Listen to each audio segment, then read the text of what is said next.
Hello everyone, welcome to Silver Bay School, Mansarovar, Palanpur. Myself Samir Acharya.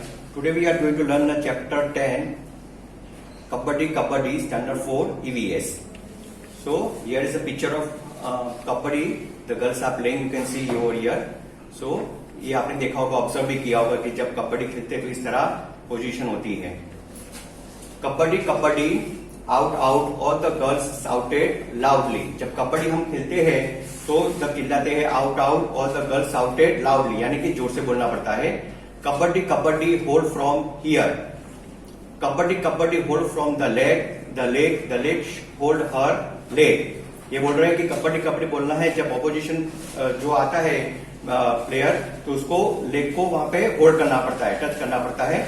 Kabaddi Vasudha you come here, you hold her from here. तो वो जो अपने team player में वसुधा को बोल रही है तो यू कम हियर और उसको इस तरह होल्ड करो लेग को. Hey Sushila make sure that her hand does not touch with the line. तो वो सुशीला जो है उसके प्लेयर में उसको बोल रही है कि श्योर रखना कि उसका जो हर हैंड है does not touch the line को टच ना कर जाए. Hold her hand. Kabaddi O C has touched it. उसने टच कर लिया और उसने टच कर दिया. Out all out. हो तो वो आउट हो गए, ऑल आउट हो गई. Your team is all out. तो इस तरह टीम आउट हो जाती है अगर वो टच कर लेते हैं तो. आगे देखो इस पिक्चर में आपको दिख रहा है कि किस तरह वो होल्ड करते हैं और जो अपोजिशन प्लेयर है उनको इसी तरह लाइन को टच नहीं करने देते. ये सेंटर लाइन होती है, उसको टच नहीं करने देते और वो इस तरह वो होल्ड कर देते उसको. What are this girls doing? They are shouting out out out. It is clear that they are playing a game. तो इस पिक्चर से हमको मालूम पड़ जाता है कि जो शाउट कर रहे हैं और वो गेम खेल रहे हैं. तो ये कौन सी गेम है? कबड्डी गेम है. What do you call this game? छेदू गुड्डा, हुतू छू किट, हुदू और कबड्डी और समथिंग एल्स. इस तरह अलग अलग वर्ड्स भी उसके जो अलग अलग बोले जाते हैं कबड्डी गेम में. When the girls surrounded Shyamala and caught her, everyone thought that she was out. Somebody caught her legs and somebody her arms. While one girl caught her by the waist, but Shyamala was not the one to give up. She dragged herself by increasing her strength and managed to touch the line in the center. तो girls उसकी जो surround हो जाती है Shyamala and caught her, उसको पकड़ लेती है. तो everyone thought that she was out हो गई, सब ऐसे समझते. somebody caught her legs, मतलब उनके लेग्स को टच कर लिया. somebody her arms, उसके आर्म्स को भी पकड़ लिया. when one girl caught her by waist, तो जो कमर का भाग है वहां से भी उसने पकड़ लिया है. but Shyamala was not the one to give up. तो गिव अप मतलब वो आउट होने वाली में से नहीं थी. she dragged herself by increasing her strength, उसकी ताकत उसने लगाई और मैनेज कर लिया लाइन को टच करने में, जो सेंटर में होती है, जो आपको इस पिक्चर में दिख रही है. when Shyamala touched the line, all the girls of the opposite side were holding her. जब वो लाइन टच कर रही थी तो सारी गर्ल्स जो है वो ऑपोजिट साइड की वो होल्डिंग मतलब उसके छुए हुई थी पूरे बॉडी को. So all of them got out. तो जो उसके छुए थे तीनों गर्ल्स आप पिक्चर में देख रहे हो तो सारी तीनों गर्ल्स आउट हो गई है. But Rosy argue that Shyamala has taken a break in between. तो कबड्डी गेम में ये रूल्स होता है कि जब आप ब्रेक लेते हो, ब्रेक लेना नहीं है, कंटिन्यूस आपको कबड्डी बोलते रहना है. So the team was not out. तो टीम वो आउट नहीं हुई है. Shyamala insist that this was not true. She said that if she had taken a break, why did the girls keep holding her? तो श्यामला ने इंसिस्ट किया that this was not true, मतलब वो सही नहीं है. She said if she had taken a breath, अगर उसने ब्रेथ ली, अपनी सांस रोकी, तो why did the girls keep holding her? तो क्यों उसने गर्ल्स ने उनको होल्ड करके मतलब पकड़ के रखा? There was a big argument.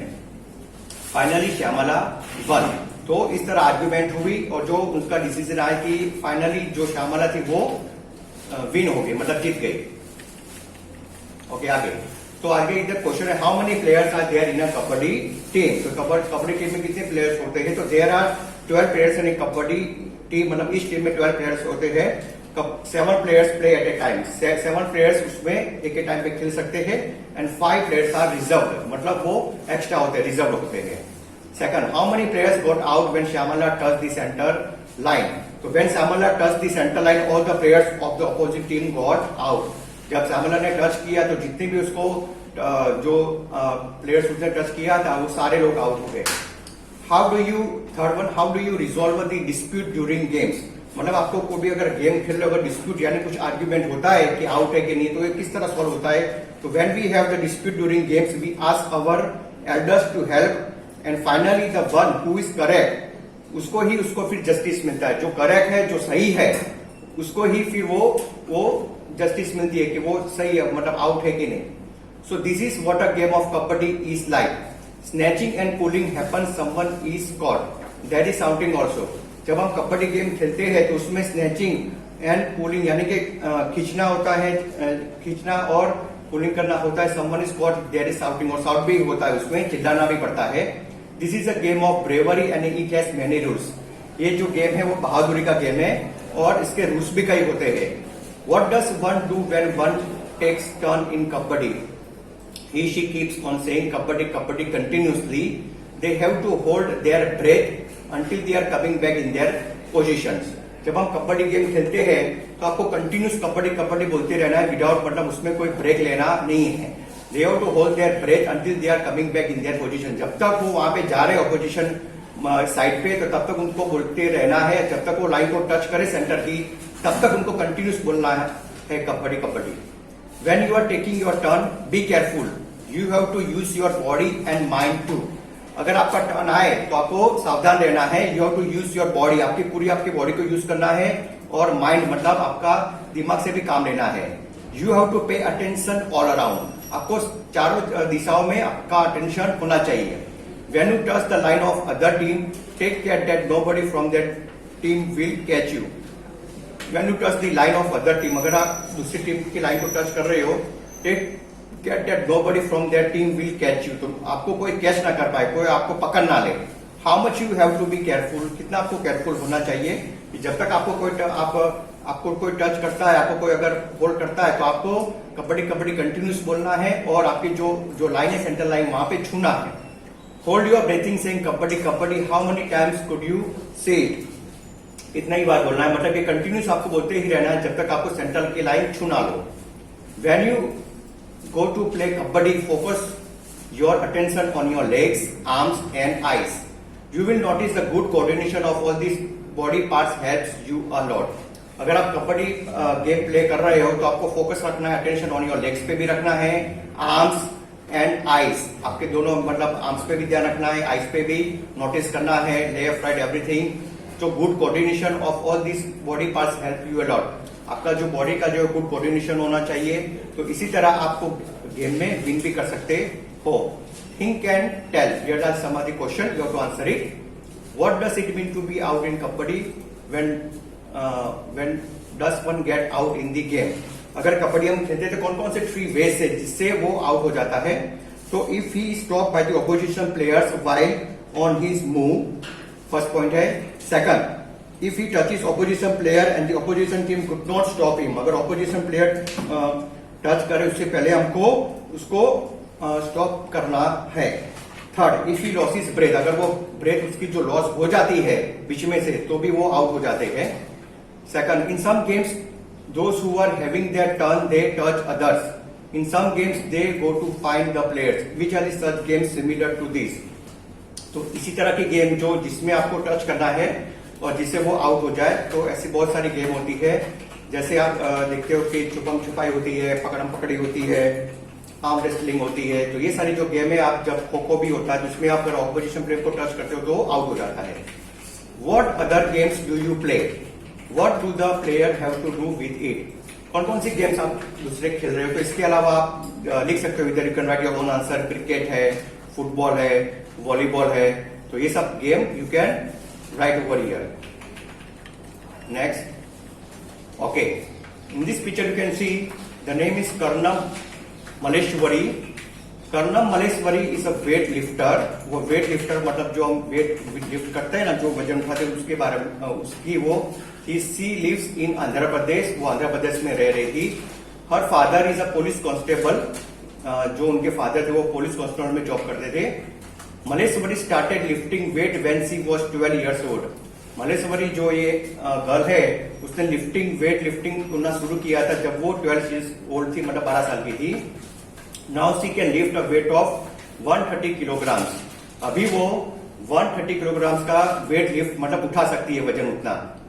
Karnam has won 29 medals in international events. Her four sisters also practice weightlifting. Karnam जो है उसने 29 मेडल्स इंटरनेशनल इवेंट्स में, अंतरराष्ट्रीय में उसने जीते हुए है. Her four sister also practise weight lifting. उसकी भी जो 4 सिस्टर थी वो भी इसी तरह प्रैक्टिस वेट लिफ्टिंग का कर रही है. सरिता Gaekwad. Sarita Gaikwad was born in Karadiyamba village of Dang district on 1st June 1994. उस तारीख उसका बोर्न हुआ था. सरिता लक्ष्मण भाई गायकवाड़ इस गुजराती स्प्रिंटर. तो सरिता लक्ष्मण भाई जो गर्ल है वो गुजराती स्प्रिंटर थी. Her parents are busy with farming.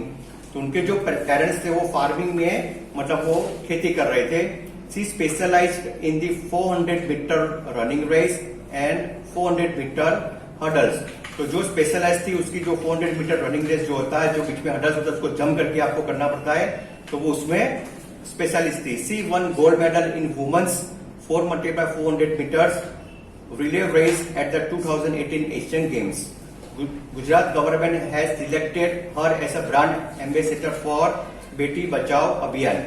तो जब इसने गोल्ड मेडल जीता 400 मीटर में तब 2018 एशियन गेम्स में, तो गुजरात गवर्नमेंट ने उसको सिलेक्ट किया brand ambassador for Beti Bachao अभियान. जो स्लोगन था गवर्नमेंट का उसमें वो ब्रांड एम्बेसडर बनी और उसने इस तरह सबको पॉजिटिवली बोला कि इस तरह हमको बेटी बचाना है और उसको आगे आगे बढ़ाना है. अब ये इधर है स्टोरी ऑफ 3 सिस्टर्स. ये पिक्चर में जो स्टोरी है ये तीनों सिस्टर की है. Look at this photograph. Don't they look like simple grandmothers but they are different. अगर आप ये फोटोग्राफ में देख रहे हो तो आपको सिंपल मतलब ग्रैंड मदर से इस तरह मतलब आपको समझ में आएगा, बट दे आर डिफरेंट. वो अलग है. किस तरह है वो हम आगे देखेंगे. The picture is one of 3 sisters. तीनों सिस्टर्स की पिक्चर्स है. ज्वाला, लीला एंड हीरा. ये तीनों सिस्टर्स की स्टोरी है. They live in Mumbai. वो मुंबई में रह रहे थे. All 3 of them played kabaddi and thought the games to other. वो तीनों कबड्डी गेम है जो प्ले कर रही थी और taught the game to other, और दूसरों को भी सिखा रहे थे. Jwala tells when we were young girls were not allowed to play this game. जब हम बड़े थे, जब हम ये गेम खेल रहे थे तब लड़कियों को ये गेम खेलना अलाउड नहीं था. People thought that if girls played such rough games nobody would marry them. तो उस टाइम पे जो सोच होती है कि ऐसी थी कि अगर वो गेम प्ले कर रही है इस टाइप के रफ गेम्स तो नोबडी वुड मैरी देम. मतलब उनसे कोई शादी नहीं करेगा अगर वो गेम ये कबड्डी खेलती है. तो they also said that the girls had to wear boys cloth to play kabaddi. तो उनको ऐसा भी कहा गया था गर्ल्स को है जो बॉयज का जो क्लोथ होता है कपड़े, तो उनको उसी टाइम कबड्डी जब प्ले करती है तो उनको वही क्लोथ पहने हैं. That is why they stop girls from playing. तो इसी रीजन की वजह से वो गर्ल्स को प्ले करने नहीं देते थे. आगे when they were young their father died.